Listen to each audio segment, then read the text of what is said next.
Hello जीएलबीएल fans. तो आज हम फिर से स्टार्ट करने वाले हैं पैलेस ऑफ बर्दो की चैप्टर 2 और 3। हमारा ये एपिसोड वहीं से स्टार्ट होगा जहाँ से हमारा पहला वाला एपिसोड खत्म हुआ था, जहाँ पे हमारा जो जे है वो उसके गार्ड को कह रहा था कि हमारा जो ह्यून है उसका कपड़ा उतार दो, और तब उसका गार्ड लोग जे को घूर रहा था और जे कह रहा था कि क्या तुमने नहीं सुना कि मैंने तुम लोगों को क्या ऑर्डर दिया है। फिर उसका जो गार्ड लोग है वो जाके हमारा ह्यून का कपड़ा को फाड़ने लगते हैं और जो हमारा ह्यून है वो अपना कपड़ा को टाइट करके पकड़ रखा था और उसका तो गार्ड लोग उसका कपड़ा को फाड़ रहा था, तो जिसके कारण उसका बैक साइड का पूरा कपड़ा उन लोगों ने फाड़ डाला। और फिर हमारा जो जे है वो जाता है ह्यून के सामने और तभी हमारा ह्यून जे की मुंह पे स्प्लिट कर देता है, मतलब थूक देता है। और फिर उसका अनुज मतलब हमारा जे का अनुज कहने लगता है कि इस लड़के का इतना हिम्मत कि ये हमारे मजिस्ट्री के मुंह पे थूक दे, इस लड़के का सर कलम कर दो। और तभी हमारा जो ह्यून है वो कहने लगता है कि तुम फिर से ऐसा मेरे साथ कैसे कर सकते हो। और तब हमारा जे कहने लगता है कि मैंने फिर से तुम्हारे साथ क्या किया, क्या हम पहले भी मिले हैं। और तभी उसका जो अनुज है वो फिर से कहने लगता है कि माय लॉर्ड इसका सर कलम कर दिया जाए। और तभी हमारा जे कहने लगता है कि ये लड़के क्या तुमने अभी जो किया तुम्हें कुछ अंदाजा है, इससे मैं तुम्हारे साथ क्या कर सकता हूँ। और फिर हमारा जो ह्यून है वो कुछ भी जवाब नहीं दे रहा था और हमारा जो जे है फिर कहने लगा खैर छोड़ो, इस लड़के को ले जाके लॉक कर दो काल कोठरी में। फिर उसका अनुज कहने लगा कि माय लॉर्ड ये आप क्या कह रहे हो, इस लड़के को तो मार डालना चाहिए। और फिर हमारा जे कुछ ना कहते हुए वहाँ से चला गया। और फिर ये दिखाया गया है कि हमारा जो ह्यून है वो काल कोठरी में बैठ के सोच रहा था कि तुम्हारा फेस और तुम्हारा वॉइस तो बिल्कुल वांजी जैसा ही है। ये क्या तुम हो वांजी? और अगर ये तुम हो तो तुम्हें क्या मैं याद नहीं हूँ? और अगर ऐसा है तो अच्छी बात है। और वैसे भी जो पास्ट में हुआ था खैर। उन लोगों की पिछली जन्म में ऐसा क्या हुआ होगा जिससे हमारा ह्यून इतना ज्यादा नफरत करता है हमारे जे से। और खैर ये बात तो हम बाद में जान ही लेंगे कि क्या हुआ था। और अब हम ये देखेंगे कि हमारा जो जे है वो आ रहा था काल कोठरी के और हमारा जो जे का अनुज है वो पहले चला जाता है काल कोठरी के अंदर और कहने लगता है ये लड़के तुम अपना सर झुका के हमारा जो मजिस्ट्रेट है उन्हें सलामी दो। और फिर हमारा जो ह्यून है वो अपना सर नहीं झुका रहा था और जे का अनुज कहने लगता है कि अगर तुमने अपना सर नहीं झुकाया तो मैं तुम्हारा सर काट डालूंगा। और फिर हमारा जो ह्यून है वो कहने लगता है जो करना है करो। और फिर हमारा जे का एंट्री होता है और हमारा जे पूछने लगता है कि तुम मुझे क्यों इतना हेट करते हो। और फिर हमारा ह्यून कहने लगता है कि तुम तुम्हारे इस शक्ल के साथ मुझे ये कैसे पूछ सकते हो। और फिर हमारा जो जे है वो चला जाता है ह्यून के सामने और उसकी लिप्स को बड़े ही पैशनेट से टच करते हुए कहने लगता है व्हाट यू लिटिल, ये क्या कह रहे हो। और फिर हमारा जो ह्यून है वो जे का हाथ फिर से झटक देता है और कहने लगता है कि तुम्हारी इतनी हिम्मत कि तुम मुझे ये कहो। और फिर हमारा जे थोड़ी देर ह्यून को घूरने के बाद उसकी अनुज से पूछने लगता है कि देखो इस लड़के को। और फिर जे का अनुज कहने लगता है कि क्या देखो, ये एक लड़का है जो थोड़ी देर बाद मरने वाला है और आप इस लड़के में क्या देख रहे हो ये मुझे नहीं मालूम। और फिर अचानक से हमारा जे कहने लगता है कि I want to sleep with him, इस लड़के को तैयार करके मेरे कमरे में लेके आओ। और फिर उसका अनुज कहने लगता है कि my lord are you joking. और फिर हमारा जे वहाँ से कुछ ना जवाब देते हुए चला जाता है और उसका अनुज कहने लगता है my lord you are not joking. और फिर ये दिखाया जा रहा है कि हमारा जो जे है और उसका बॉडीगार्ड, जिसको हम उसका सेनापति भी कह सकते हैं, खैर फिलहाल के लिए हम उसका बॉडीगार्ड ही कहेंगे।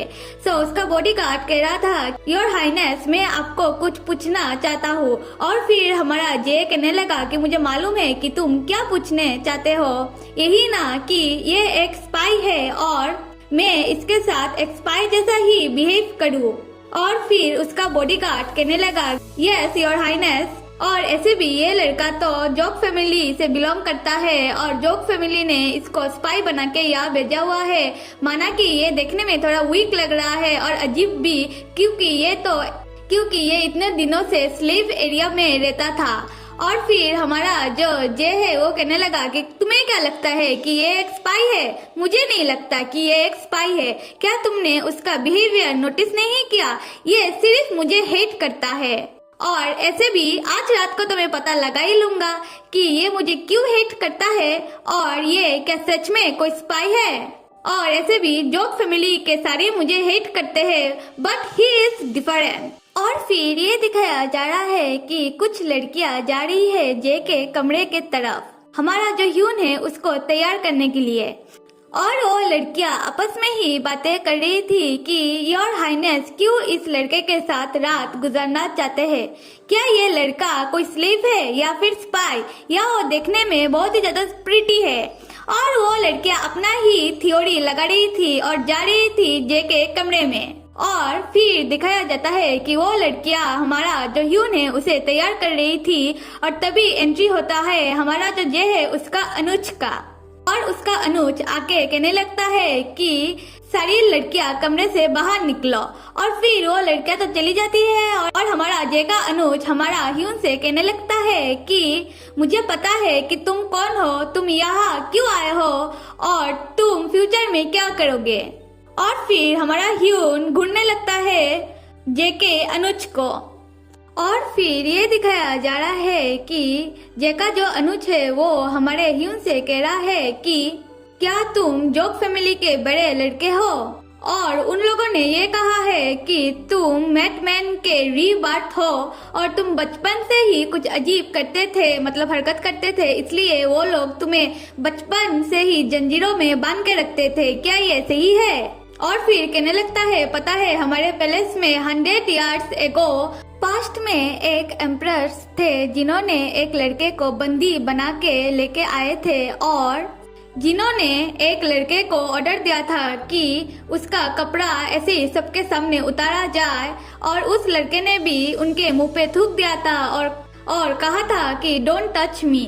और उस लड़के को भी बाद में मैटमैन कहा जाता था। और पता है उस लड़के का भी आइस ब्लू कलर का था, तुम्हारे जैसा यही रिकॉर्ड में लिखा है। और खैर ये बात हमारा योर हाइनेस को पता नहीं है और तुम कुछ भी मत बताना अपने बारे में। और फिर कहने लगता है खैर ये तो था पास्ट का बात और अब तुम मेरा बात सुनो। तुम मेरा 3 बात को जरूर मानना। फर्स्ट कि तुम अपने बारे में कुछ भी मत बताना योर हाइनेस को। सेकंड कि तुम उन्हें आज रात सर्व कर देना। और थर्ड कि तुम जितना भागने की कोशिश करोगे वो तुम्हें उतना ही पाने की कोशिश करेंगे, तो भागना मत। और अगर तुम मेरी ये बात मानोगे तो मैं तुम्हें प्रॉमिस करता हूँ कि मैं तुम्हें पैलेस से बाहर निकालने का कोई ना कोई रास्ता जरूर निकाल लूंगा। और ये कहने के बाद जे का अनुज चला जाता है। और जाने के बाद जे का अनुज अपने मन में सोचता है कि ऐसे भी ये लड़का भी दूसरे ओमेन की तरह ही इस कमरे से जिंदा तो वापस आएगा नहीं और बाद में मुझे इस लड़के को ठिकाना लगाना पड़ेगा, मतलब उसकी लाश को। और फिर हम देखते हैं कि हमारा जो ह्यून है वो सोच रहा है अपनी पिछली जन्म के बारे में। तो चलो चलते हैं उसकी पिछली जन्म में 100 साल पीछे, और जहाँ पर बहुत बड़ा सभा बैठा हुआ है और जहाँ में हमारा जो वांजी, मतलब हमारा जो इस जन्म का जय है वो उस जन्म का वांजी कह रहा है कि हमारा जो ह्यून है उसे बीन बना दिया जाए। बीन मतलब कि हाई रैंक ऑफ द कॉन्कुबाइन। और इस सभा में जितने भी लोग थे वो सब कहने लगते हैं अगर इस लड़के को, मतलब अगर कोई लड़के को हम हाई रैंक ऑफ द कॉन्कुबाइन बना दे तो आपका कोर्ट लेडी लोगों का डिसिप्लिन लॉस हो सकता है। और तब हमारा वांजी कहने लगता है कि आप सब इन्हें जुई इन के एड्रेस करो। जुई इन मतलब कि जूनियर रैंक का कॉन्कुबाइन। और ऐसे भी मैं इसे इनर चैम्बर में ही रखूंगा, सो ज्यादा प्रॉब्लम भी नहीं होगा, ठीक है ना। और फिर दिखाया जाता है कि सभा में जो भी लोग थे वो आपस में ही बातें करने लग जाते हैं कि हमारा जो योर हाइनेस है वो एक होमोसेक्सुअल है और और वो ओपनली ये अनाउंस भी कर रहा है। ये हमारे लिए बहुत ही ज्यादा शेमफुल बात है। और फिर हमारा वांजी कहने लगता है कि इतना क्यों शोर हो रहा है, तुम सब क्या बातें कर रहे हो। और फिर उस सभा में जो भी थे सब डर जाते हैं और कहने लगते हैं कि योर हाइनेस, हम आपकी बात मानने के लिए तैयार है। फिर हमारा वांजी पूछने लगता है ह्योन से कि तुम्हारे लिए ये रैंक ठीक है ना। तब हमारा यौन कहने लगता है आई डोंट केयर। और फिर हमारा वांजी कहने लगता है क्या मैं तुम्हें और ज्यादा हाई रैंक दे दूं या फिर तुम्हें क्वीन की तरह इक्वल रैंक दे दूं। तुम मुझे बताओ ना कि तुम्हें कौन सा रैंक चाहिए और तुम क्यों खुश नहीं हो। तुम थोड़ा खुश हो जाओ, आफ्टर ऑल और तुम सिर्फ मेरा कॉन्कुबाइन बनने वाले हो। और फिर हमारा ह्यून पूछने लगता है कि मैं एक बात पूछूं आपसे, आपके पास तो ऑलरेडी 3 कॉन्कुबाइन थी और बहुत दिन पहले एक कॉन्कुबाइन आपके कमरे में गई थी और फिर वो अचानक से किधर गायब हो गई। और दिखाया जाता है कि सभा में सब ये बात सुन लेते हैं और आपस में ही गॉसिप करना स्टार्ट कर देते हैं। और फिर हमारा जो वांजी है वो थोड़ी देर ह्योन को घूरने के बाद पता नहीं उसके दिमाग में क्या आता है और वो कहने लगता है कि रॉयल कॉन्कुबाइन को बुलाया जाए। और फिर जब रॉयल कॉन्कुबाइन आती है वो कहने लगती है कि योर हाइनेस, आपने मुझे बुलाया, ये जान के मुझे बहुत ही ज्यादा खुशी हो रही है। और हमारा जो वांजी है वो रॉयल कॉन्कुबाइन को कुछ ना कहते हुए अपना तलवार निकाल के उस रॉयल कॉन्कुबाइन को बहुत ही ज्यादा बेरहमी से मार डालता है। और जब ह्यून ये सब देखता है वो तुरंत ही उस कॉन्कुबाइन के पास जाता है और कहने लगता है योर हाइनेस, आपने ऐसा क्यों किया। और फिर हमारा जो वांजी है वो कहने लगता है इसने तुम्हारी खाने में जहर मिलाने की कोशिश की थी तो इसे तो सजा मिलना ही था। और अब तो तुम बीन बनने वाले हो, मतलब हायर रॉयल कॉन्कुबाइन। सो अब तुम सिर्फ मेरी और मेरी कॉन्कुबाइन बनने वाले हो, तो थोड़ा खुश हो जाओ। और तभी दिखाया जाता है हमारा ह्यून अपने मन में कहने लगता है कि ऐसे एक एक करके 3 कॉन्कुबाइन को हमारा योर हाइनेस ने मार डाला था उस समय। और ये तो सिर्फ शुरुआत था खून बहाने की उसका। फिर हम आते हैं अब प्रेजेंट में, जहाँ पर हमारा ह्यून कह रहा था कि अब मैं ऐसा कुछ भी होने नहीं दूंगा और मैंने तो फिर से जन्म लिया, फिर से ये सब होने देने के लिए नहीं, और अब मुझे इस महल से किसी भी तरह भागना ही पड़ेगा। और फिर दिखाया जाता है कि हमारा जो जे है वो आता है अपनी बेडरूम में और आके देखता है कि हमारा जो ह्यून है वो अपने बेडरूम में नहीं है। फिर हमारा जे गुस्से में चिल्लाने लगता है और अपने गार्ड लोगों को बुलाने लगता है।